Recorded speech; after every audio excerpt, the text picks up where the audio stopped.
किसान भाइयों। तो चलिए आज अपन बात कर लेते हैं हमारे जो धान की फसल होती है उसमें कौन कौन से रोग आते हैं। हमारे देश की सबसे प्रमुख फसल धान है। धान की फसल पर अनेक तरह की समस्याएं आ सकती हैं और रोग आक्रमण कर सकते हैं तथा इन रोगों के रोग कारक जीव की प्रकृति में विभिन्नता होने के कारण इनकी रोकथाम के उपाय भी अलग अलग हैं किसान भाइयों। अतः रोगों का निदान एवं उसके प्रबंधन के विषय में जानकारी अति आवश्यक है। तो चलिए सबसे पहले तो हमें स्वस्थ बीज की बात करनी चाहिए, क्योंकि अगर किसान भाइयों के पास स्वस्थ बीज उपलब्ध हो तो आधी समस्या तो वहीं से समाप्त हो जाएगी। अगर आपके पास स्वस्थ बीज किसान भाइयों नहीं है तो उसका बीज उपचार करके उसकी क्यारियों की बुआई करें। नंबर 1, सबसे पहले अपन धान का जो ब्लास्ट रोग होता है उसके बारे में थोड़ा बात कर लेते हैं। ब्लास्ट रोग मैग्नोफोर्थ ओराएजी द्वारा उत्पन्न होता है। सामान्यतः यह बासमती और सुगंधा दानों जैसी प्रजातियों में दिखाई देता है। लक्षण: रोग के विशेष लक्षण पत्तियों पर दिखाई देते हैं, परंतु फर्ण, छद और पुष्पगुच्छ, गांठों और दानों पर भी इसका आक्रमण दिखाई देता है। कवक का पत्तियों, गांठों एवं ग्रीवा पर भी अधिक संक्रमण होता है। पत्तियों पर भूरे और आंख रंग के आंख या नाव आकार जैसे धब्बे दिखाई पड़ते हैं, जो बाद में राख जैसी स्लेटी रंग के हो जाते हैं। छत स्थल के बीच के भाग में धूसर रंग की पट्टियां दिखाई देती हैं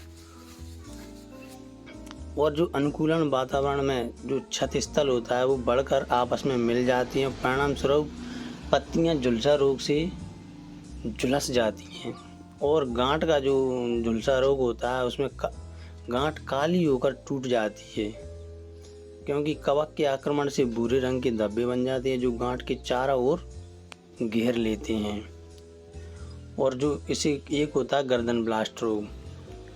पुष्पगुच्छ के आधार पर भूरे से लेकर काले रंग के छत बन जाते हैं जो मिलकर चारों ओर से घेर लेते हैं पुष्प को। पुष्पगुच्छ वहां से टूटकर गिर जाता है, जिसके परिणाम स्वरूप दानों की 100% हानि होती है और दाने पूरी तरह से भर नहीं पाते। और जो पुष्पगुच्छ के निचले का डंठल होता है, जब रोग से संक्रमण होता है तो बालियों में दाने पूरी तरह से भर नहीं पाते और पुष्प और ग्रीवा काले रंग की हो जाती है। तो इसके निवारण के लिए किसान भाइयों क्या है, सबसे पहले तो स्वस्थ पौधों से प्राप्त बीज का ही प्रयोग करें। नर्सरी को नमी युक्त क्यारी में उगाना चाहिए। क्यारियां छायादार क्षेत्रों में नहीं होनी चाहिए। जुलाई के प्रथम पखवाड़े में रोपाई पूरी कर लें। देर से रोपाई करने पर ब्लास्ट रोग के लगने की संभावना ज़्यादा बढ़ जाती है।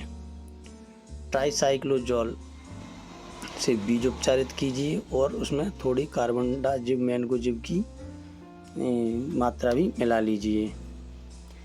1 ग्राम प्रति लीटर में पानी में ट्राइसाइक्लोजोल और 1 ग्राम प्रति लीटर पानी में कार्बनडाजिम मैनकोजिब मिला लें। इससे फफूंदनाशी का छिड़काव करें। फसल स्वच्छता, सिंचाइयों की नालियों से घास रहित होना चाहिए किसान भाइयों। तो ये थोड़ी उनके बारे में जानकारियाँ थी। धन्यवाद मेरे किसान भाइयों। अगर आपको जानकारी